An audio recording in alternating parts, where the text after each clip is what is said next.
splits the defense behind the back. Fires a three. What's cracking, people? Back at it again with another episode. It's your host, Spencer Lane. And how about that intro, though? Right? Shout out to my brother, Jacob Souza. I'll throw his information in the description at the end of the episode. He's been doing graphic design forever. So if you need something like that in your life, whether you have a music or a presentation or a project you want to put out there, please give my boy a shout. He's on TikTok, Instagram, and I'll put all that information down below. But how you guys doing? Welcome back to another episode. This one is going to be continuing off of last week's interview with Trey Ogden. I'm going to go a little bit more in depth about the overall card, fight card as a whole, and yeah, get some predictions and get some information out there. And yeah, as someone who's not the most into UFC, I've had a lot of fun actually learning about this and sort of getting myself excited for this stuff. Again, fight card's going to be on September 17th. It's going to be the UFC fight night, so stay tuned for that. But yeah, let's get into it. So I looked at the fight card at a whole, and there was 12 fights on the card. As someone who's getting into UFC myself, that was a lot to look at and digest. So I kind of broke it down into the 5 matches that I'm going to be the most intrigued by, just based off of unique stats and things that I saw at a basic level that I think other fans with my knowledge would also be intrigued by. So yeah, let's get right into it. First fight on the card altogether is it's the first of the 3 female fights, and it's Conclac Sufisara versus Diana Belbita. This is a strawweight fight. The strawweight division is 106 pounds to 115 pounds. So with that being said, let's go into the first fighter, Conclac Sufisara. She's fighting out of Phuket, Thailand. That's with the PH. If I said it wrong, that's not my fault. I don't know any better, so I'm gonna keep saying it like that. From Phuket, Thailand. There you go. She's a Muay Thai fighter, so it'll be interesting to see how she matches up with a kickboxer. But her last fight she lost in November of last year, so it's been a little bit of time since her last fight. So that'll be an interesting dynamic to see if maybe she's a little bit winded or maybe a little bit out of shape from the fight from the time in between her fights. Her competitor is Diana Belbita. She's fighting out of Stony Creek in Ontario, Washington, but she's actually from Romania. She's a kickboxer, it's unique because kickboxing and Muay Thai, um, the way it's been explained or the way that people explain it is that Muay Thai is a more intense and intrinsic level of kickboxing because Muay Thai involves kicking and using a bunch of legs, but Muay Thai also has a bunch of elbows and it has a lot of throws in there. Maybe not direct punching, but more like elbows and shoulders and stuff like that. So it'll be interesting to see how those 2 fights match together. Good styles make good fights, so that'll be interesting to see how that pans out. Um, I'm personally gonna be giving it to Diana Belbita. Um, she has a 6-inch reach and 6-inch height advantage. Uh, Going up against Conclac. Conclac's 5'1". So for someone who wants to be in tight quarters and wants to be throwing elbows and all that, it seems like the size mismatch is going to be a big problem for her to deal with. So I have Diana taking that first fight of the card. The next fight I wanted to go over is actually Trey Ogden's fight. Fighting third on the card, it's Trey Ogden, the Samurai Ghost, versus Daniel Zellhuber of the Golden Boy. Now this is a lightweight fight, so this is going to be in between 145 and 155 weight class. So I don't know about you guys, but whenever I have watched MMA, I've always enjoyed watching the bigger men fight. So the more weight behind it, the more excited I usually get. But let's start with Trey Ogden. Trey Ogden ranked 85th in the lightweight division. Fighting out of Kansas City, Missouri. Obviously, repping Glory MMA out of Overland Park. I'll throw the link in description to that as well. Um, He lost his last fight, which was his UFC debut, to an unlucky decision, but he won the last three in a row before that. So even though unlucky first decision, he still has some good momentum coming off of him, and I think it'll be a good stylistic fight for his jiu-jitsu and wrestling acumen to go into Daniel Zellhuber. Daniel Zellhuber, fighting out of Mexico, is making his UFC debut actually. His last fight, though, was on September 28th of last year. So it's been almost a whole year since the kid's fought. I mean, yeah, he's only 23 years old, so he's definitely got youth on his side, but still, anything you do with that has that long of a gap in between is going to have some level of, I guess, digression of sorts. I remember reading something that if you don't consistently stay fit for 3 weeks, you're going to start losing form. And that was more of like soccer driven, where if you're not practicing constantly and playing games for 3 weeks, then you're going to take a dip in your overall stamina and endurance.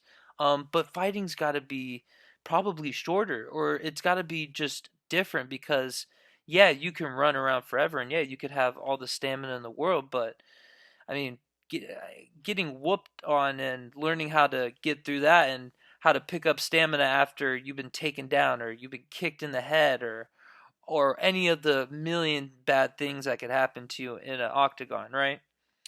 Um, but yeah, his kickboxing, I think honestly that Trey's gonna win this just because Daniel he doesn't like that. He doesn't want that fight. Like Trey said in the interview, he doesn't want to get up and close to you. And that's what Trey, as you can tell, that's what he yearns for. That's his calling card right there, is to get up in your grill and see what you had for lunch yesterday. So I think that's going to play really well for him. I think the time in between fights, going from an amateur to a pro, a year's a long time, and I think it's going to cost Daniel Zellhuber. So I got Trey Ogden winning that fight. Yeah, and I think it should be a good one though. Honestly, we'll see what happens. Kids, Daniel's undefeated, so he obviously had something to him that got him this far. So I'll be excited to watch that fight. Um, the next fight I actually wanted to talk about is it's unique. Out of all the fights, these two have the most combined wins out of any fighters going into this card. It's Damon Jackson versus Paul Sabatini. This is a featherweight bout, so it'll be in the 135 to 145 weight class. Damon Jackson, with a record of 21, 4, and 1, is ranked number 19 in the featherweight division. Fighting out of Dallas, Texas, he's also a Brazilian jiu-jitsuist with 15 submissions. So you definitely know that he has no problem taking it to the ground and making it happen, which is going to be cool now knowing the knowledge that I have from Trey to be able to watch that. He's on a 3-fight win streak right now, which is good. Definitely good to have some momentum coming into this, and nicknamed the Leech. Probably for sucking the energy out of you and then putting you into submission. So yeah, it'll be cool to see that. His competitor is Pat Sabatini, ranked number 26 in the division, so not far from each other. Fighting out of Pennsylvania, he's 31 years old. He's also a Brazilian jiu-jitsuist with 10 submissions, so it seems like it's going to be a fairly close fight in terms of just style and what they're bringing to the table. He does have a 6-fight win streak though, and I'm a big believer in momentum and recency bias, and doing what happened recently can also project you to do better than you normally would have in just a normal environment. So I think his 6-fight win streak, plus the fact that he has a 70-inch reach, which is I believe a 3-inch reach advantage over Damon Jackson. I'm going to give Pat Sabatini this win. It seems like it's an underdog pick, but I just think coming off of 6 fights in a row, you have a little bit of a bigger reach. When two people are going to be coming in with the same approach, I feel like just little things like that are going to make the difference. So, yeah, I'm going to give the 3-inch reach the nod there to Pat Sabatini. Now we get to come to fight number 10. And personally, out of all the fights, maybe not including Trey's, just because I really want to see him win, I'm going to be honest. And again, really cool to have him on.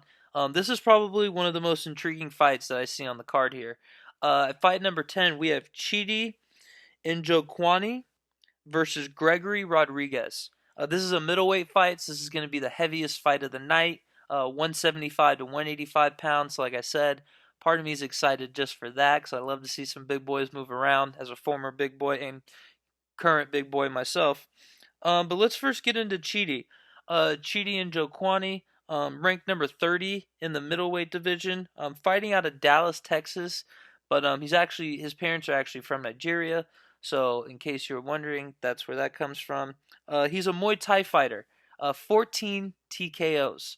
So he's definitely packing that punch. It's definitely gonna be really cool to see this guy come in.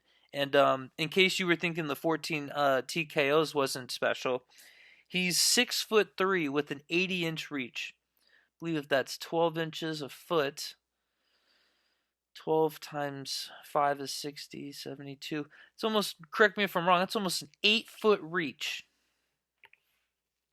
That's 8 feet. He's reaching his ass off to throw these heaters. Of course, and to top it all off, first name being Chidi, his nickname is Bang Bang. So Chidi Bang Bang Njokuani. I'll tell you what, these guys, they might be professional fighters. They have just as much showman, if not more, than WWE does. I mean, the names, the creativity. I mean, I thought that was I'm intrigued just by Homie's nickname, just to see what happens to this fight. So that was a pretty cool thing to learn. And speaking of cool nicknames and cool people, his opponent Gregory Rodriguez, ranked number 24 in the middleweight division. So again, another close fight, not too far apart. Gregory's fighting out of Deerfield Beach, Florida, but is actually from Manaus and Mozanas, Brazil. If I said that wrong, don't care. I'm learning on the fly. He's also a Brazilian jiu-jitsuist, but he has more TKOs than submissions. So this guy obviously can walk the walk too, and he's got a unique wrinkle. So not many people I've seen have a healthy amount of TKOs and submissions. It's usually submissions and decisions, or TKO and decisions, not TKO and submissions. So I thought that was pretty cool. He's won 6 of his last 8 fights.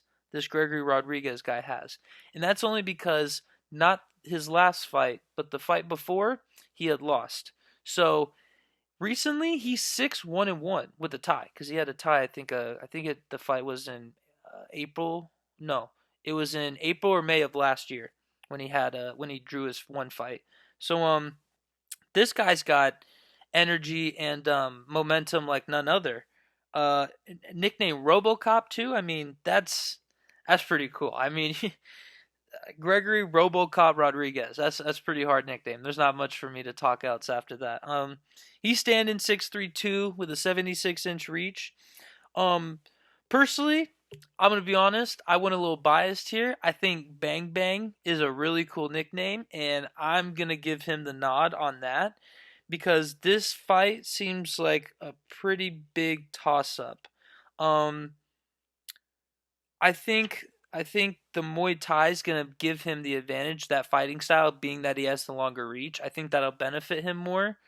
But for a guy that has 6 knockouts and 4 submissions, he obviously has some comfortability. Gregory does. He obviously has some comfortability on his feet and on the floor. So that's a nice thing to have. For all I know, I think maybe I talked myself into picking Gregory Rodriguez, but I'm gonna stick with the Chitty Bang Bang for now. Honestly, just so I can say that if Chitty Bang Bang wins, I get to keep saying that more often. And I don't know about you guys, when I say Chitty Bang Bang, I can't help but put a smile on my face. So with that being said, let's get into the main event of the card. Right, it's called UFC Fight Night Sandhagen versus Song. So let's get into that fight. Hey, I'd like to take this little intermission to give a shout out to our sponsor, Prime Performance and Wellness Group. This is a private gym business owned by 3 gentlemen by the name of Benji Cordova, Brian Talley, and Robert Palomini. They work with athletic development and performance for all ages and sports. They have classes offered for different ages and times based on your schedule and what can help fit you best. You have high school classes that go from 3:30 to 4:30, and then 4:30 to 5:30. You have a women's only class that goes from 6 to 7 a.m. called Women's Power Hour. They have special merch for that too. Really cool stuff. Got my mother and sister something. And they also have co-ed from 5 a.m. to 6 a.m. and 9 a.m. to 10 a.m. Those times are all Monday through Friday. For rates, please hit them up on their Instagram or go to their building in Palm Desert. I'll drop the address for that as well. But yeah, just want to give a quick shout out to my sponsor, Prime Performance and Wellness, and back to your regularly scheduled programming. Let's start with the first last name of that card, Corey Sandhagen.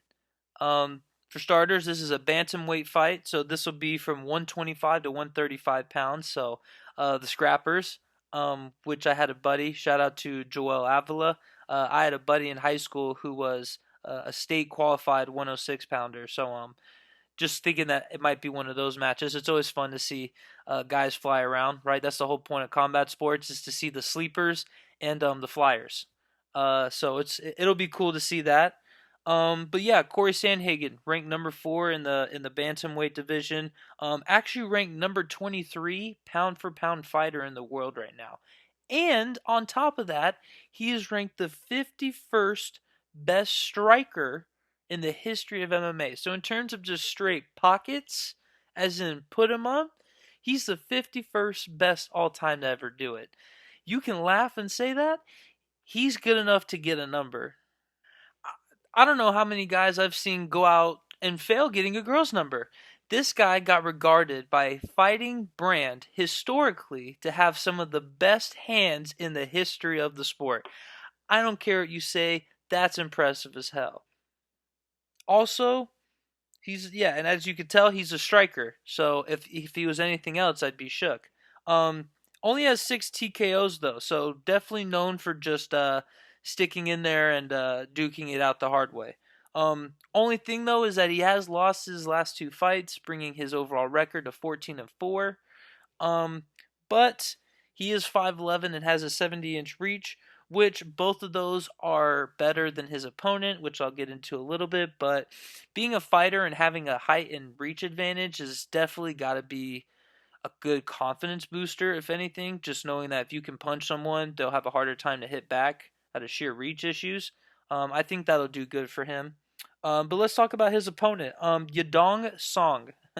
Say that 5 times fast. Fighting out of Harbin, Heilongjiang Province in China.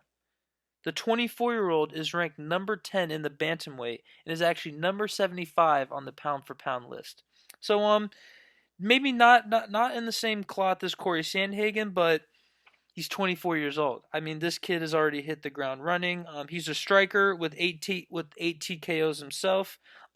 He lost his last fight to a rear naked choke. But I bring that up only because, just like Trey, he won his 3 fights before, and he lost to a submission. He's going up against a fighter, and I think because of that, I'm going to give Yadong Song the win here. I think the age is going to come into play. And, I mean, Kung Fu Monkey. Is that name a bit suspect in 2022, being he's from China? Yes. But I'm assuming he picked his own nickname, so in my eyes, that's hard as fuck, that you call yourself that. So I think even though he's a little bit shorter and he's got a little bit of a reach disadvantage, I think the age is going to do good for him. And I think that as young and as eager as this guy is, he's got something to prove. I mean, even though this is a 6 rank gap, just like Rodriguez and Chidi was, number 24 to number 30 is a lot different from number 4 to number 10. I mean, this kid, right, in terms of the fighting world, most of these guys being in their mid to late 20s, early 30s, this kid can crack the top 5 at this early in his career. I think he's going to come out like his chicken, I think he's going to come out like a chicken with his head cut off. I think he's going to go in there and just make shit happen. I think this is one of these old guard versus new guard fights. And not to say that 30 years old is old guard, but I think this 24-year-old could just go in there and cause a storm. But yeah, I like Yadong Song in the main event. So there you go. Right. Thank you for making it to the end of the episode. Hopefully, you guys are excited for that upcoming UFC card on September 17th. TBD location, unless there's something I miss, which if there is, that sucks. But yeah, like I said, thank you for making it to the end of the episode. Please leave a like and subscription if you like the content that you've heard. If you have any comments or questions for me about what I talk about, or maybe what I could talk about next, or just anything in general that you feel like shooting the shit on, I'll leave my socials in the description below, my Twitter and my Instagram. Yeah, thank you guys for making it to the end of the episode, and till then, stay cracking.